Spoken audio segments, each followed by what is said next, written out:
we've now reached the end of our presentation of awards and diplomas to our very deserving grads. I'm pleased now to introduce you to one of the very anticipated moments of the evening, the valedictorian address. The valedictorian is chosen by his peers, and this year I am very happy to present to you the class of 2012 valedictorian, Jermaine Williams.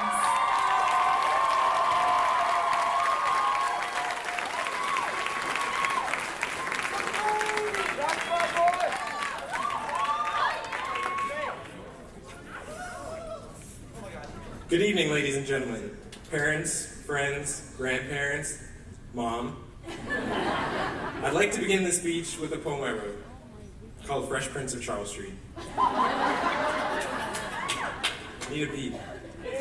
Boom, boom, ba-dum, boom, boom, boom, ba-dum. Now this is a story all about how my life got flipped, turned upside down, and I'd like to take a minute, just sit real tight. I'll tell you a little bit about a school named Cameron Heights.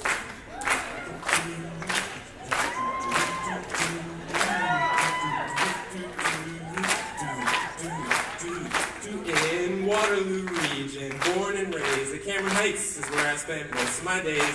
Token black kid, trying to be cool, watching Lisa hit on girls outside of the pool, and a couple of guys, they were up to no good. It was Adrian Metcalf doing nothing he should. I failed one little test and my mom got scared. She said, fail another test and your butt cheeks will be red. U-Face reading comics, Miss Davis came near. He said he was on spare, but she knew he wasn't sincere. If anything, Bryce will always be cruising in his Jeep, and maybe Saj Jamal might even get some sleep. I pulled up to the school about 8 a.m. and I yelled to my dad, yo, Pop, smell you later. Looked at my high school, I was finally there to represent as a golden gift.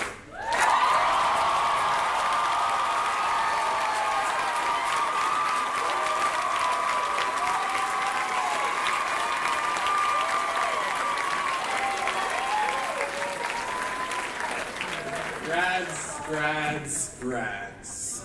Look at you high school graduates, you. On this day we become legendary. Everything we dreamed of, climb the proverbial mountain that is secondary school and slay the dragon that is academics. You can do anything you set your mind to. Look at you. You're tough, you're rugged. You've been through so much, more than I can understand. Long days, longer nights, family problems, deaths, births, bullying, screaming and crying, singing and smiling, Punnett squares, sinusoidal functions, calculus vectors, SWOT analyses, essays, portfolios, presentations, 1,000 D crew performances, and now you're here, and you deserve it.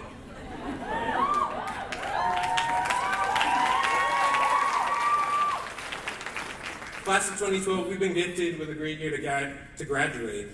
Unlike some of the uglier years, like 2011, 2013, and 2014, we're the last class to graduate before the end of the world.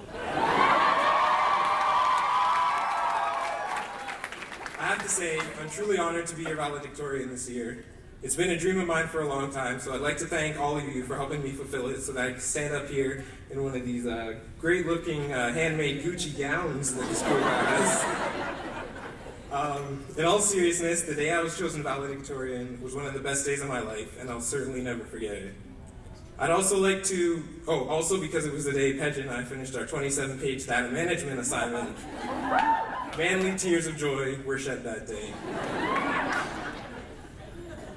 I'd also like to thank my parents, who've always been there, waking me up in the morning when the alarm clock failed, picking me up from one practice and driving me to another, and attending every single parent-teacher interview I didn't want them to. Even after I paid a shady-looking guy to slash their tires and break in and drain their batteries. I swear, if they were on another planet, they would have caught a ride on the Millennium Falcon, skydived from the edge of the atmosphere, and crash-landed through the roof of the gym. Oh, we made it. How many missing assignments does he have? Grads, our parents are a special kind of people, and for that, they deserve a round of applause.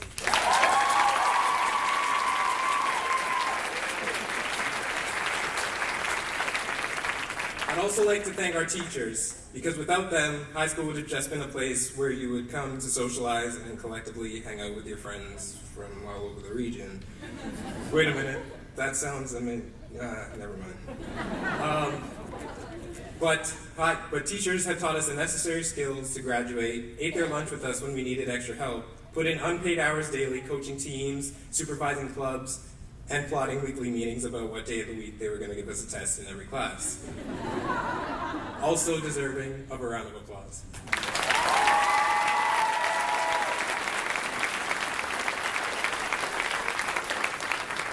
I've had a lot of great teachers make huge impacts on my high school career. Mr. Shinkar, Ms. Waiter, Mr. Stark, Mr. Ramzan, Mr. Haig. See, folks, I've known Mr. Haig since my second day of high school, and although I've never had him as a teacher, he's been my coach for 5 seasons of Cameron Heights soccer. And this year, I plan to make it a 6th. That's right, Mr. Haig, you haven't gotten rid of me yet. Now, he probably thinks I'm up here to make fun of his disproportionate arms like zoo hair. But he can rest easy because I'm not. Or perhaps I already have. John Hasiaglu, Mr. Haig, and I were once in the history office one cold grade 12 afternoon after practice talking about university programs and whatnot. I was telling Mr. Haig about how I wasn't sure what I wanted to study in post-secondary school. After we ruled out Oxford, Cambridge, and MIT for biological engineering because I needed to focus on becoming a rap superstar, he suggested teaching. I told him I didn't know if I could be responsible for the academic futures of hundreds of students, and I'd kind of just be a big kid posing as an adult. To which he replied with the golden response I will never forget, "Well, they haven't fired me yet."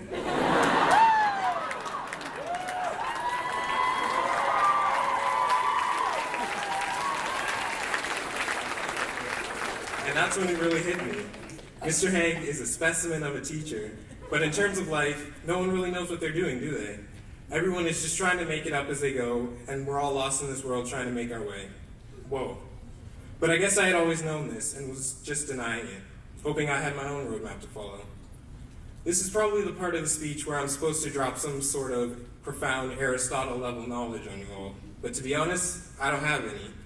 The only thing I could uniquely teach you all is how to become valedictorian, and maybe how to eat a whole bag of Doritos and feel no shame. I made a lot of mistakes and learned more from them in high school than anything else. Making connections. Making friends is helpful in any situation. Friends can make surviving any rough day easier. You just stepped out of the cafeteria line with your tray of food, and you look across the sea of tables that seems to go on forever, and you're thinking, oh God, where am I going to sit? I'd better take a seat alone. And then suddenly, as if Moses himself were to put his hand on your shoulder and part the cafeteria sea, you see your friend waving at you through the chatter, gesturing for you to come and join them.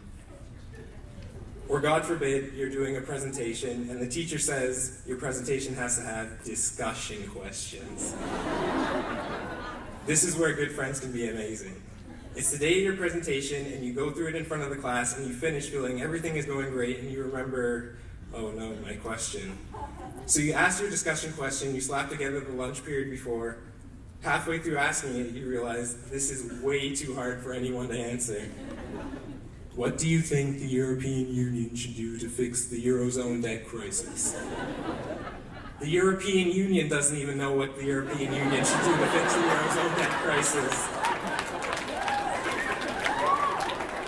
You look around. No one has their hand up. Did they not hear you? You're going to fail. It's been 10 seconds, but the silence has been multiplied, and it feels like 1,000 seconds. You're going to fail. Everyone is just staring at you. You're going to fail. Why is your forehead so sweaty? Is it hot in here? Abort. Abort. What's going on? And then you see it. Your friend raises their hand.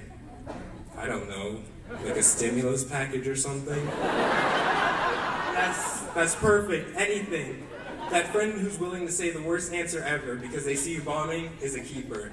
And I encourage you to do the same for your friends in times of need. Next, take chances. Look guys, I'm not Robin Williams, and I'm a realist, and I realize you can't carpe every diem, because I also realize how refreshing a good nap can be. But when you make a conscious effort to go big or go home, the reward can be extraordinary. Or you might just end up starting a free mo campaign around the school. If instead of staying home and watching TV, which you'll forget by next week, you go to that homecoming dance and you make even one new friend who might see your Hindenburg of a presentation and answer your discussion question, and you have a surprisingly great time, or you decide to go against the grain on your project and not take the easy way out and do something creative no one has ever seen, the feeling can be amazing. I encourage you all to do it big. Finally, keep an open mind. As the lyrics to a great song once said, every day when you're walking down the street, everybody that you meet has some original points of view. You got to listen to your heart, listen to the beat. Listen to the rhythm of the street. Open up your eyes, open up your ears, get together and make things better by working together. See, it's a simple message and it comes from the heart when you believe in yourself. Well, that's the place to start. Some of you may recognize that as the lyrics to the Arthur theme song we grew up with. The message rings true. Not everyone has experienced things the same way you have or believes what you do. We all have different weaknesses and strengths. We can't all be Han Kims in the classroom, or Milos Popoviches at telling stories, or Zach Kersey's on the basketball court. Love that guy. High school in fabulous downtown Kitchener has been a center you've been going to for 4 years. 1,488 days ago you entered, and exactly 100 days ago you left. You've traveled around the solar system 4 times, and it's been a long journey. I like to think it's similar to another center people attend. A detention center. Yes, jail. Like our school is so often referred to as, no windows and all. The summer preceding your first year, your parents slam down the gavel and you're sentenced to hard labor, acne, and voice cracks at a place called Cameron Heights. Your first day is rough. You're brought in with a bunch of others your age and everybody knows you're new. Those older than you comment on your size as you walk the halls. You feel completely out of place. You're not sure how things work around here. Is there a form of hierarchy? How does one go about surviving? You run into the biggest, meanest looking jail bosses you've ever seen named Quebec Ghani and Tyler Varga. Your pants are wet. As weeks go on, you begin to make new friends in these cell blocks known as classrooms. Grade 9, the freshman year. You came in just a baby. A lot happened in grade 9 though. The highest grossing film of all time, Avatar, came out. We heard an amazing Christmas album by rappers White Wizard and Black Blur. We saw a cake named Black Thunder.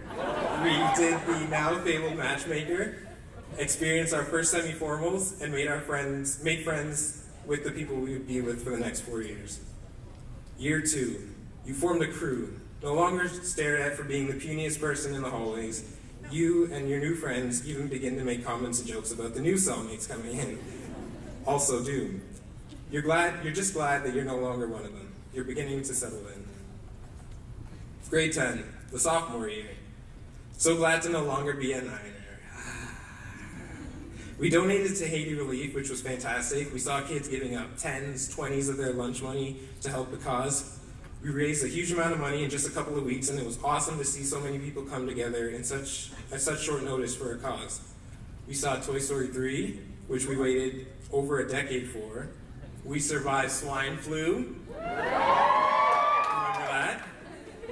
We dodged bats flying through the school. A bat, ladies and gentlemen. I couldn't make it up. There was a bat flying through the school at Cameron Heights chasing students. You're moving up in the school. You blink, and the year's over. Year 3, the rep grows bigger. You're beginning to make a name for yourself. No longer just a face in the crowd. You make connections with administration and even begin to like some of them. Things around the school become easier to you. Routine sets in and you're even having fun, but you're not staying here forever. There's a world beyond these walls. You vaguely remember it, so you begin plotting your escape. Grade 11, the junior year. A lot of nonsense and shenanigans going on that year. We were comfortable. Fairview Mall slip and slides, food fights, crabs in the sink, a lot of awesome. Nem scored 47 points in one game. We saw our friends on stage in The Boyfriend. We dissected fetal pigs, put cotton swabs in our bleeding ears after Rebecca Black's Friday came out, and laughed until we had abs at Antoine Dodson. We made good friends. Christina Parker, Arthur Castro Smith, Shane DeBoer. The memory of these friends will never leave us after they leave the school. We began planning our future and beginning to take things a little more seriously. You blink, and it's over. Year 4, you have friends in high places. You're in high places. You know the building and how it works inside and out. You draw blueprints, plot a plan of escape, and have connections. You got it all figured out, but you won't be there for long. Grade 12, senior year, the grand finale. You've reached the pinnacle over 4 years. You made mistakes, learned from them, made friends, played sports, excelled and failed. We saw the Avengers, the A-team of the superhero fad. We saw kissing booth costumes. We had our year in office, Alan and Andrea. And we saw too much of Jack Kudla at a certain soccer game. We watched and performed in Red Carpet Magic, our very own fashion show and multicultural festival. We danced the night away at Cirque du Soleil, Cameron Heights Semi-Formal, and we had our very own Yule Ball. And we attended the super anticipated prom, which were all dances where we perfected generational dance moves. Your parents may be familiar with moves like the locomotion, Tootsie Roll, Hustle, or Carlton dance. But we'll be familiar with dances like the jerk, cat daddy, Bernie, shuffle, cooking, and the ever popular Dougie. You get the point. I'm not as good a dancer as Greg Hunchak. We passed our exams, took grad photos, and won scholarships. You blinked, and it was all over. June 2012, your crew is ready. You're ready. The eve of your prison break is upon you. You and your team assemble. You trust them. You've studied and done your research on your escape. You sedate guards, create diversions for guard dogs, and cover security cameras. As you make your way through the test of wits and guards, you can see the exit. You're almost there. You and your team have made it. And just as you're about to grab the handle of the final door, they shine the spotlight on you. You're frozen against the wall. You can hear them coming with the hounds, helicopter in the sky. You can't jump out any windows because there are none. The final examination of your abilities and all the things you've learned are tested, but you're prepared. You dip and dodge the spotlight with all the knowledge you've gained about this center, the place you've been for so long, and you finally make it outside. Like Andy Dufresne, you're free at last. You and your team smell the sweet air and rejoice in success, but it doesn't last. You look around and see that all of your friends you've become so close to are heading off in different directions to join various families, and you must too. You promise to keep in touch, but as you look back, you find yourself missing the memories. Heck, some of you even turn right back around and turn yourself in for another year. Getting to school half asleep in the mornings and having Mr. Runke yell good morning at 110 decibels in your ear. Walking past the weight room and seeing shirtless Munir Mahebi flex himself in the mirror. Laughing with your friends at all your favorite teachers doing Taylor Swift and Justin Bieber impersonations at Christmas assemblies. These are Cameron Heights memories, not SJM or Huron memories, and they're ours. Seagulls, as you go straight to work, pursue post-secondary education. Whether you're a Golden Hawk now, a vague, non-Scottish warrior, or even a Queen's Gale, you'll forever be a Cameron Heights Golden Gale. Thank you to Mrs. Carmichael, Mr. Stark, Mr. Ramzan, Ms. Waiter, and Ms. Matani for helping me write this speech. Fee Doan, Mike Damaskin, Shane Noel, Rebecca Luelo, and Mr. Shinkar for putting together the fabulous video we saw.